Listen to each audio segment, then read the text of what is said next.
तो हेलो दोस्तों, मैं हूं आपका दोस्त विनय। आपका स्वागत है हमारे चैनल टेक विनय में। तो दोस्तों, आज चीन से लेकर मैं एक ऐसे जुड़ी जो क्लाउड सीडिंग से रिलेटेड जो है वो वीडियो में आपके ले गया हूं। अगर आप नहीं जानते हैं क्लाउड सीडिंग क्या है तो इस वीडियो में आप बने रहिए लास्ट तक, आपको बहुत ही मजा आने वाले है और कुछ ऐसे जानकारी दी जाएंगे जो काफी आपको ये मजेदार साबित होगी दोस्तों। तो चीन इन दिनों में जो भयानक सूखा पड़ा है, चीन में स्थिति ऐसी है कि उनकी जो सबसे लंबी नदी है यंगतेज रिवर, उसका जो स्तर है, जो पानी का डे बाय डे कम होते जा रहा है। उससे जुड़े रिजर्वायर सूखते जा रहे हैं। यंगतेज रिवर जो है, जो करोड़ों लोगों को पानी देता है, पीने का पानी प्रदान करता है, सिंचाई का पानी प्रदान करता है, वो अब मददगार जो साबित है वो कम होते जा रही है। उसके पानी जो वाटर लेवल है उसका कम होते जा रही है डे बाय डे। तो दोस्तों, अब चीन का जो अगला स्टेप है वो क्लाउड सीडिंग करेगा, यानी आप उसको कह सकते हैं आर्टिफिशियल बारिश कराएगा ताकि पानी का स्तर को जो सुधारा जा सके। अभी फिलहाल में कई देशों में ये पानी का स्थिति जो है बहुत भयावह पड़ी हुई है, जहां भयंकर सूखा पड़ते जा रहा है। भयानक सूखे और गर्मी से सिर्फ चाइना ही नहीं, अमेरिका और यूरोप के हिस्से भी जूझ रहे हैं। चीन की सरकारी अखबार चाइना डेली की रिपोर्ट के मुताबिक चीन नेशनल मेट्रोलॉजिकल सेंटर पिछले हफ्ते बढ़ते तापमान को देखते हुए रेड अलर्ट घोषित किया था, क्योंकि चीन में कई इलाकों में तापमान 40 डिग्री सेल्सियस था। चीन में पिछले 63 सालों से तापमान में इजाफा रहा। निकट भविष्य में इसके कम होने का कोई उम्मीद नजर नहीं आ। एक तरफा इतनी भयानक गर्मी के ऊपर इस बार भी चाइना में 45% जो है बारिश पिछले साल कम होती। चीन में पानी का मुख्य स्रोत यंगतेज रिवर माने जाने वाले नदी का जो पानी है वो भी गर्म होकर भाप बनकर तेजी से उड़ रहे हैं। चीन में कई इलाकों में सरकार ने फैक्ट्रियों को पिछले हफ्ते बंद करवा दिया ताकि वो पानी की कमी को पूरा कर सके। ज्यादा से ज्यादा हाइड्रो पावर प्लांट्स ज्यादा से ज्यादा चलाया जा सके। दोस्तों, इतनी भयंकर सूखा और बारिश गर्मी को देखते हुए चाइना ने क्लाउड सीडिंग यानी मेद विदन की प्रक्रिया अलग अलग देशों में अलग अलग तरह से करना शुरू कर दिया है। लेकिन आमतौर पर इस प्रक्रिया के तहत आसमान में सिल्वर आयोडाइड या फिर अन्य क्रिस्टल कणों को बादल में मौजूद बर्फ के कणों में जैसे ही उन्हें तय ऊंचाई पर ले जाकर छोड़ दिया जाता है। वायुमंडल में जो पानी जितने भी आसपास की बूंदे हैं उन्हें क्रिस्टल कणों के आसपास जमा होने लगती है। जैसे ही पानी के बूंदे के बीज जब उनकी मात्रा बढ़ जाती है तब ये बारिश बनकर गिरने लगते हैं। दोस्तों, तो इस तरह से चाइना ने जो है क्लाउड सीडिंग करने का प्लान कर रहा है। ऐसा पहली बार होने नहीं जा रहा दोस्तों।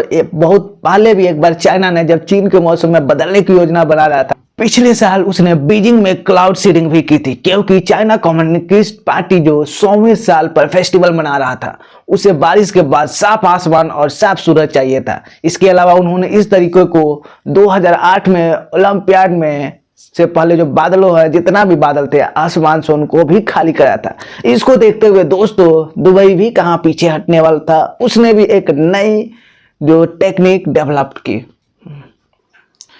दुबई का हम लोग बात थोड़ी बाद में करेंगे। अभी हम लोग समझते हैं चाइना किस तरह से इस क्लाउड सीडिंग का उपयोग करता है। तो आमतौर पर लोग सिल्वर आयोडाइड को प्लेन में भरकर उसे आसमान में एक तय ऊंचाई पर उड़ाया जाता है। पीछे स्प्रिंकलर लगे होते हैं जिन पर सिल्वर आयोडाइड आसमान में छोड़ते हुए प्लेन निकल जाता है। प्लेन को ऐसे कई राउंड लगाने होते हैं ताकि बड़े इलाकों में बारिश हो सके, यानी प्लेन जितनी दूरी यात्रा तय करेगा उतनी दूर बारिश होने की उम्मीद भी रहती है। चीन के क्लाउड सीडिंग को प्रोसेस को लेकर दुनिया के सभी वैज्ञानिकों को अलग अलग राय है। बहुत से वैज्ञानिक इससे सहमत नहीं है, क्योंकि वो जानते हैं कि यह प्रक्रिया बहुत सफल नहीं है। कुछ स्टडीज में ये भी कहना है कि क्लाउड सीडिंग से किसी भी मौसम में बहुत अच्छे ढंग से बारिश नहीं कराई जा सकती, लेकिन कुछ लोग को कहना है कि इससे अच्छी बारिश कराई जा सकती है। यह बात स्पष्ट है कि चीन सूखे के जंग से लड़ रहा है। अगले कुछ महीनों में कृषि के हिसाब से बेहद जरूरी है क्योंकि वहां चावल आदि की खेती अभी शुरू होने वाली है। लेकिन राइटर्स की रिपोर्ट की चीन में गर्मी की वजह से 11.30 लाख एकड़ से ज्यादा जमीन सूखा रह गई है, जिसकी वजह से चीन में $400 मिलियन यानी 3193 करोड़ रुपए का नुकसान हो चुका है। चीन क्लाउड टेक्निक चाइना पर 2012 से लेकर 2017 के बीच करीब चाइना ने 9,890 करोड़ रुपए खर्च कर चुका है।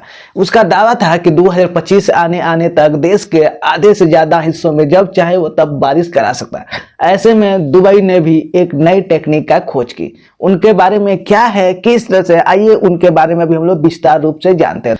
यूएई गवर्नमेंट ने देश में लोगों को भीषण गर्मी को राहत देने के लिए एक हल निकाल लिया है। फाइनली उन्होंने भी जो यूएई में नकली बारिश का आर्टिफिशियल रेन कराने का वो अलग ड्रोन से एक टेक्निक निकाले हैं जो नकली बारिश करा सकती है। वहां पर जो आर्टिफिशियल रेन करा सकती है उनका ये टेक्निक बिल्कुल चाइना से अलग होने वाले हैं दोस्तों। तो आइए इसी बारे में हम लोग जानते हैं आगे और किस तरह से इसको अंजाम दिया जा रहा है। दुबई में क्लाउड सीडिंग को लेकर एक टेक्निक डेवलप किया गया है दोस्तों, जहां पर अभी वर्तमान में वहां पर टेम्परेचर 48 डिग्री सेल्सियस है। इसको देखते हुए यूएई गवर्नमेंट ने के जो होता है डेली मेल रिपोर्ट के अनुसार एक ड्रोन जो टेक्निक है वो डेवलप कर लिया गया है, जहां पर इलेक्ट्रिक शॉक देकर जो बादलों में गुच्छे बनाए जाते हैं और उनसे वो बारिश होने लगते हैं दोस्तों। दुनिया में सबसे सूखे इलाकों में से एक है जो यूएई भी आता है। यहाँ पर हर साल सिर्फ 4 इंच बारिश ही होती है। इस नए तकनीक में भविष्य में इस देश में फायदा होने वाला है। क्लाउड सीडिंग टेक्निक जो है उससे पानी की समस्या भी वहां पर हल किया जा सकता है। वहां पर पानी की समस्या में जो काफी आपको जो कमी होती थी अब वो देखने को नहीं मिलेगी दोस्तों। अब इन शहरों में भी नकली बारिश कराने वाले ड्रोन ट्रायल्स भी किए जाएंगे। बहुत से ऐसे यूएई में जो शहर हैं, जो स्टेट हैं, जो वहाँ का वो हर एक शहर में ड्रोन से ट्रायल सफल रहा है। वहाँ पर हर एक शहरों में किया गया ड्रोन का जो निरीक्षण वो हमेशा हर शहर में वो सफल रहा।